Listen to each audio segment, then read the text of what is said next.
Hey guys, it's Kyle here with Dark Iron Diesel. Today I'm gonna show you how I do EGR deletes on a 6.7 Cummins. The one I'm working on today is a 2016, but they're pretty much all the same from 2007 and a half, I believe, up to new. EGR delete is pretty well the same on each one. So yeah, if you find this video useful, please like and subscribe.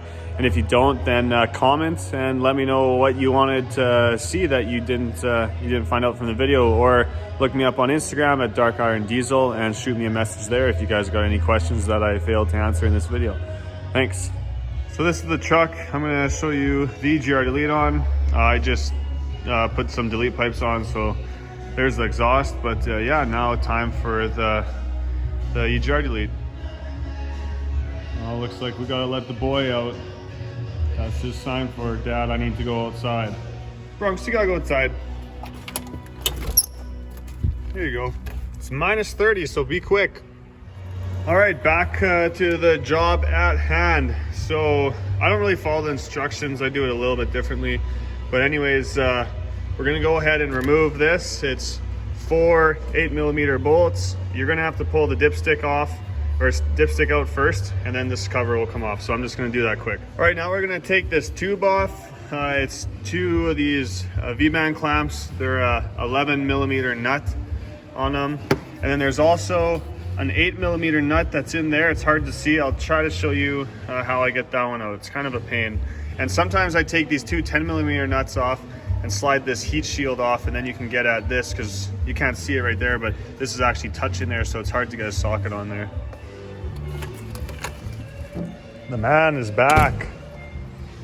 Hey bud, how was your piss? I mentioned you're gonna have to unplug this. So you kind of put a pick in here, slide to the side and up, and then once the lock's off, it'll come off. So I went ahead and got rid of this. To get these V-bands off, I usually just stick a pry bar in here. Just pry it kind of like that. Like, there we go. Sometimes they can be a little sticky. There we go. This is what I use, just an 8mm with a short extension down in here to get this little nut off for the pipe, just so you guys know.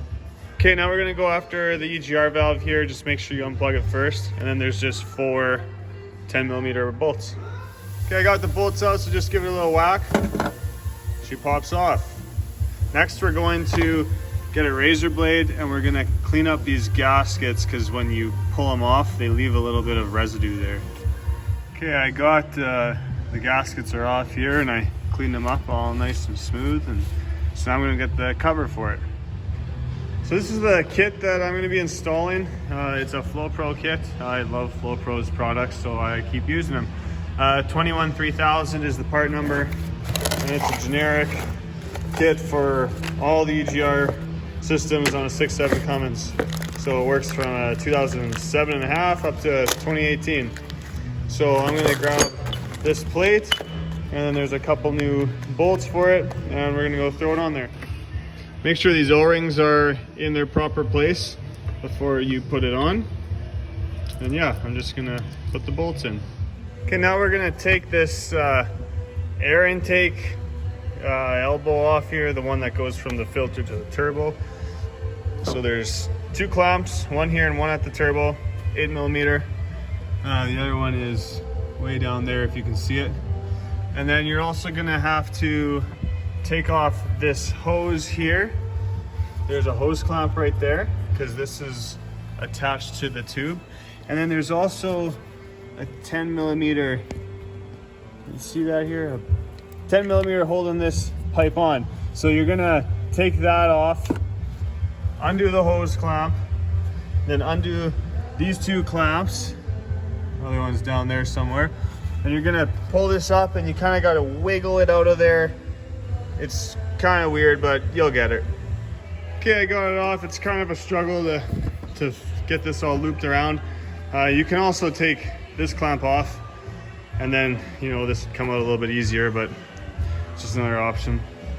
Okay, next we're gonna take off this thing. It's kind of one piece connected by these little cables.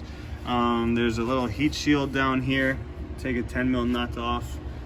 There's two 8mm nuts or bolts down there. And then you're gonna take these two down there, and then this one behind once you get the heat shield off. And over here, you got three more 10 mils, and then two right here. And then unplug this connector and this connector. This one will go back on after, but for now you can unplug them and just pull them to the side. So I unplugged these and pulled them over to the side. Got all my bolts out, so this should just come out now. There it is. I can go in the junk pile. So far, the only thing we're using is this intake. So next, we're gonna take off this piece. It's just two 15mm nuts and another one of these V-band clamps with the 11mm nut. This is a good time to just spray some penetrating fluid on those. And also back there, there's two more bolts, or nuts, sorry, just like this at the back of the EGR cooler. If you can get back there and spray them with some penetrating fluid, this is a really good time because you do not want those to be seized on there. Okay, so this one's easy to come off. You can just put a socket extension right on it. This one's not, so I have this 15mm wrench that I put this wicked curve on. So I just set it in there like that. And then let me see if I can try to do this with one hand. But, oh sorry, there we go. So I use a pry bar and I pry off of this engine hook. Yeah, I need another hand for this, but that's how I get this tricky nut off, is with a wrench and a pry bar. Got it off. Remember these two nuts that we just took off, we're gonna be reusing them. So don't throw those guys away. Next thing we're gonna do though, is now that we have this off, this is a gasket right here. So make sure this gasket, you can see that there, is still there. And we're gonna go ahead and put the first blocker plate on there. So there's my blocker plate. I like to put 3/8 flash washers on here. It's just a preference. I've done them without doing that, but I just prefer having a washer on there. So that's what I do. I'm just gonna tighten these down and we'll go on to the next step. Okay, next we're gonna unplug this sensor. And we're gonna do something a little bit greasy, but I'll show you why we do it. All right, so unplug the sensor, or you can even just leave it plugged in, but we need it out. So a tiny little 7mm bolt right there. Pull this guy out, keep the bolt. Then what we're gonna do is we need to pull this tube up, but we can't because this is in the way. And now I guess you could take, your valve cover off here, and there's another, I think you got your crankcase ventilation filter under there, and I don't know, that might be all you gotta take off, but still it's more work than a guy has to do. So what I'm gonna do is I'm just gonna take some side cutters and just snip a little tiny angle cut right there and here, and you'll never notice it after the fact, and then you can just pull this pipe off, and it's super easy. And you won't have any issues. Also, when we go to put the new hose on afterwards, this won't be in our way. So I'm gonna go ahead and do that, and I'll show you what it looks like. Oh, that's greasy. That's really fucking greasy. Yeah, that's greasy. Greasy. And yes, I know this is kind of greasy, but trust me, it works fine. So don't hate. All right, there, as you can see, the greasy deed has been done. I cut it, and now this will come up once we unbolt it. So now we're gonna take this whole EGR cooler off. This is gonna come with it. Notice that we haven't drained any coolant yet, and I don't drain the coolant on here because this is higher than the reservoir down here. So the only coolant you lose is just a tiny little bit when the hoses pop off, but all the fluid stays in here. So one thing you wanna make sure is just you know, if your truck is hot, you know, you want to make sure you relieve all the pressure off, and make sure you do this slowly. You don't want anything flying off. But yeah, so we got no pressure, ground hose is soft. So now we know when we pull these coolant lines off, coolant isn't going to spray anywhere. And yeah, like I said, trust me, when we pull this off, you don't need to drain the coolant. There'll just be a tiny little, like, very minimal spillage. So anyways, we're going to go ahead, and there's 1, 2, 3, 4 10 mils. This one is a nut, and then the 10 mil, a 10 mil nut, and then the 10 mil bolt is underneath it. So we're gonna take those 4 off, and then we're also gonna do, see, there is a 15 millimeter, one of those brass nuts again. There's one on that side too. Same as these guys. There's 2 of these on the back. It looks exactly the same. So yeah, we got 4 bolts here, and then the 2 15 mil on the back. I got these 4 out. This one, you gotta pry off the stud before you can get the bolt out. And now the ones at the very back, this is what I use. It's a fairly big size, 1/2 inch, gear inch ratchet. And I just use, a 15 millimeter socket with this short extension. And if I put it in there and I put it on, it pretty much fits just perfect. So just trying to get it on there to show you, but anyways, I guess I can't do this one-handed, but yeah, this is how I use, and then or what I use, and that's how I take those back bolts out. Okay, I got the back 2 off, so now we're gonna wiggle this.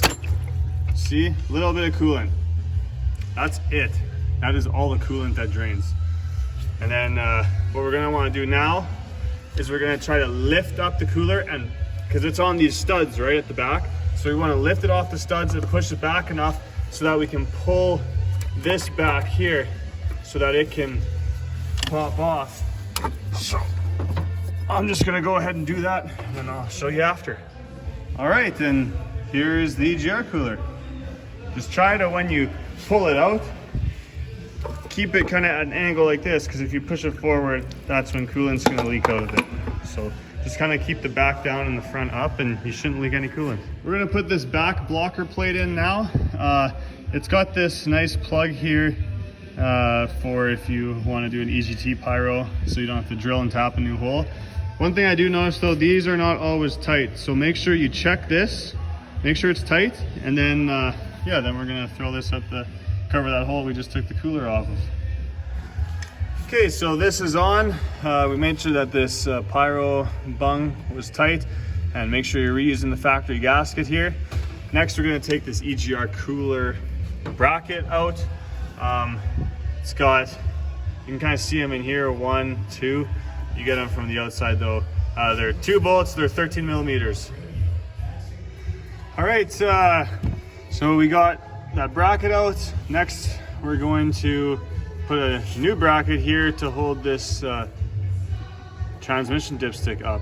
If you have an ASIN transmission, your dipstick's going to be on this side, and you can just totally forget about that step. But just hang in there, guys, because we're almost done this EGR delete. This is the bracket that comes in the Flo-Pro kit. You're just going to go here and take, you know, one of your bolts, like this one would work fine. I'll put that over there for now. But yeah, this is just gonna screw into a bolt hole in the side of the block, and then you'll bolt this up, and then we're gonna put a bolt and nut connecting the dipstick to this bracket. Okay, we got this bolted up, and the kit comes with a new bolt and nut for that. Right here, this is right in the way of where we need to run our hose. So I just grabbed it and I just very gently bend it this way, because you don't want to break anything that's connected to. So just very gently bend this out of the way, and now we're gonna do the finishing touch, and that's just put this this hose in. So we're gonna put this goes right in here. I always put a little bit of anaerobic sealant around here just so that it doesn't leak. Here it's more, you know, you're for sure not going to leak that way. And then this piece goes on, it goes over top of here and screws into it, and that kind of holds it in place. So you're going to have to take this off. There's a couple washers underneath here. They're like seal washers. Make sure you do not lose those because this has to go right back on right away here. So just take this off and we're gonna pop this guy in, and then we're gonna put this guy on after, and then we'll run a little bolt through here, and it'll be all nice and snug and secure. Just gonna pop that guy in there, and now I'm gonna take this off and put that holder on top. All right, we got that in. Now we're gonna put this on. Now if I kind of hold that where it's kind of supposed to be, I noticed that's always a little bit too long. So I always cut about an inch off of this hose right here. And then, yeah, we're gonna slide this on this end and this over here on that end. Some people take the O-rings off of that fitting, some people don't. I've done both and I haven't seen a difference. So it really doesn't matter if you take the O-ring off or leave it on. Anyways, yeah, just put your hose clamps on before you slide this on, and yeah, we're gonna put this just connects there and connects the coolant flow, and yeah, we'll put that on and we'll tighten the hose clamps, and then yeah, I'll show you what she looks like. Okay, now we got that back in. Remember to put, where is it here? Remember to put this sorry guys, put this sensor back in, plug it in. You're gonna plug this guy back in, and we're gonna put this air intake tube back in as well. Okay, got this in, so that's pretty much it. So this is staying unplugged, these two guys are staying unplugged, and then down here you actually have a throttle valve type deal, and you're gonna want to unplug that too, depending on what tuning you run. I run EFI Live tuning, and the guy who writes my tunes says you always unplug the throttle valve. So it's kind of a pain in the ass. I'm gonna go down there and unplug it. I won't bother showing you guys that, but yeah, then you're gonna run it and check for leaks. I've done probably 60 or 70 of these kits, and I've only had one, maybe two leak, and it was right from here. So, but this one looks nice and snug. See how there's no gap right there, and I use that anaerobic sealant. So ever since I started using that, I have never had one issue. So if you guys find that you're having a weird kind of hissing or whining noise, just make sure that you have these tightened down enough, because sometimes if they're loose, they can make a kind of weird sound. So, but yeah, that's the EGR delete. It's not too hard as long as you don't have a rusted out engine working on, then yeah, it's not too bad.